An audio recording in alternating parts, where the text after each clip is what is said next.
That time of year again to look back at the world of sports. As we get ready to say hello to 2010, let's reflect one last time on 2009. Here are my top 10 stories from the world of sports this year. Coming in at number 10, Fordham quarterback John Skelton closes out his remarkable college career for the Rams in a late November thrashing of Georgetown. Fordham won 41-14 in Washington, D.C., but fell short of the postseason. Still, the story remains Skelton. He closed out his record-setting career with 802 completions for 9,923 yards and 69 touchdowns, all Fordham records. The greatest Fordham quarterback of all time completed 284 passes for 3,708 yards, both Fordham single-season records in 2009, and 26 touchdowns, one shy of Mark Carney's school mark of 27 set in 2001. Expect Skelton to make the leap from Fordham to the NFL. Like Skelton, NASCAR's Jimmy Johnson flew past the competition in 2009. Johnson comes in at number 9 on my list. Since entering the Cup Series in 2002, Johnson has dominated NASCAR like no other driver in history. He's won more races than any other Cup driver this decade, 47, and in 2009, he became the first driver to win 4 straight championships and round to being named the Associated Press Male Athlete of the Year. Johnson is also the first NASCAR driver to do that. The number 8 spot on my list of top 10 sports stories in 2009 belongs to Manny Pacquiao. His November matchup with Miguel Cotto made headlines and made boxing relevant again. By topping Cotto in one of the best fights of the year, Pacquiao won his 7th title in 7 different weight classes. Here's to another champ. At number 7, the Pittsburgh Penguins came through on my Stanley Cup prediction and overcame the loss of captain Sidney Crosby to beat the defending champion Detroit Red Wings 2-1 in Game 7. Instead of the Red Wings becoming the first NHL repeat champion since winning titles in 1997 and 1998, the Pens avenged last year's loss to Detroit to win their 3rd Stanley Cup. Staying in the month of June, the Los Angeles Lakers take the 6th spot on my list of best of 2009. We were out in LA for the NBA Finals. Let's look back. It may not be the dream matchup of Kobe and LeBron, but it happens to still be Kobe Bryant and the Los Angeles Lakers here in the NBA Finals. We'll see if the Orlando Magic can pull off an upset against LA. But let's take a closer look inside the 2009 NBA Finals. Everybody making Venice Beach popping. I ain't been in a while.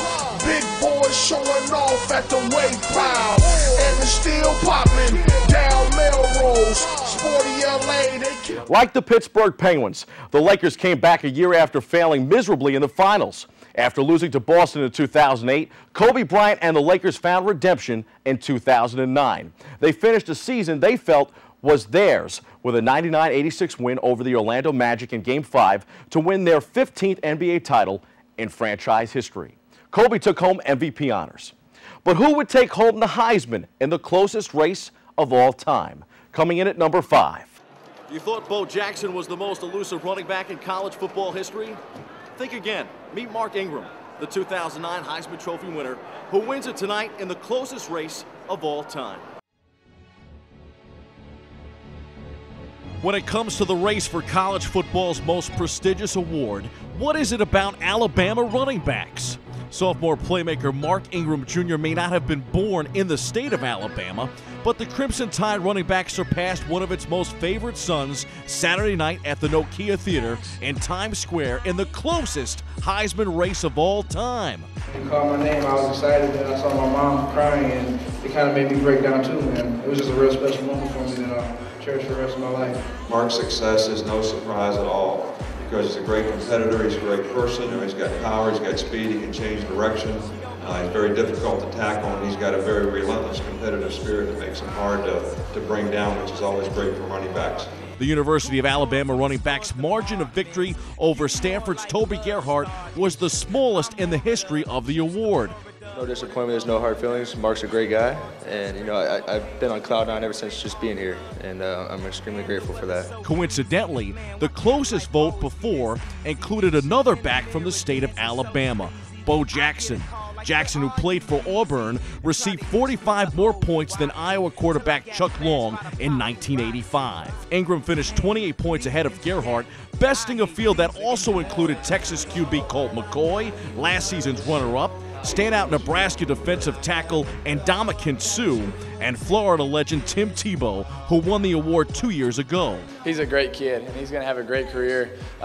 He's just, a kid that you want to be around and have a lot of fun, and I'm really happy for him. Ingram is the third straight sophomore to win the Heisman and the first from the University of Alabama to take home the honor. While there is no denying Ingram's dominance, many made a case for Suh and his defensive prowess. It's just kind of the nature of the trophy, but I'm definitely happy. I was ecstatic to be here, and I knew those two guys, and Toby and Mark, had a great chance at winning it, and in my eyes, they were the two best guys. Don't forget Gerhardt's NCAA leading rushing and touchdown marks. Despite falling short, Gerhardt struck his almost Heisman pose. The almost, we're reaching out, it's just barely out of grass. So yeah, we call that one the almost pose.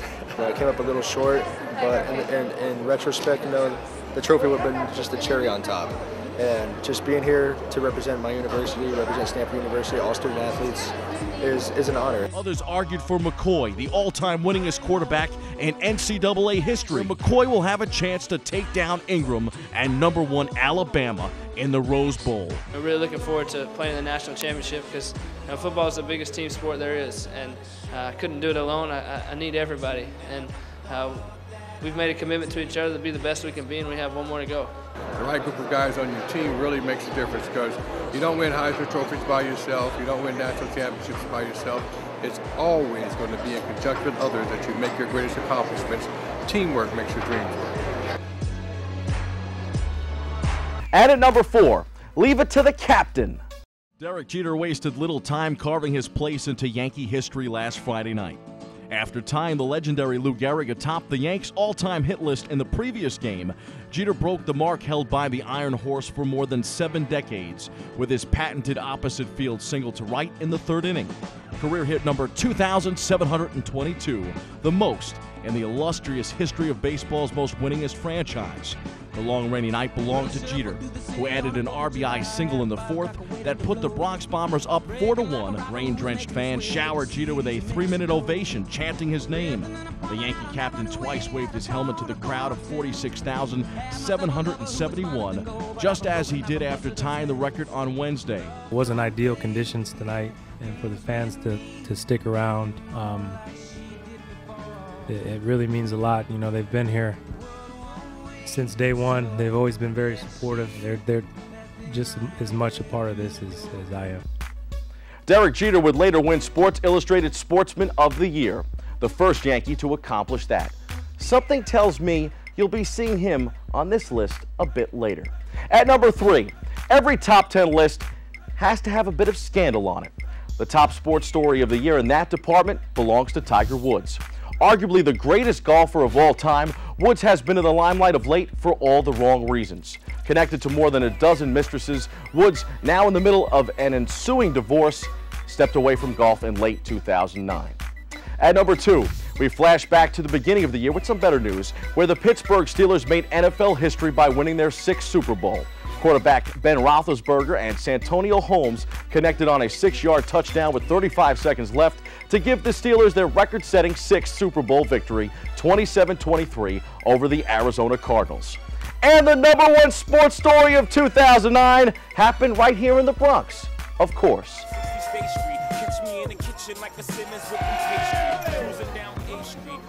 To win a championship in the first year of this new stadium is perfection.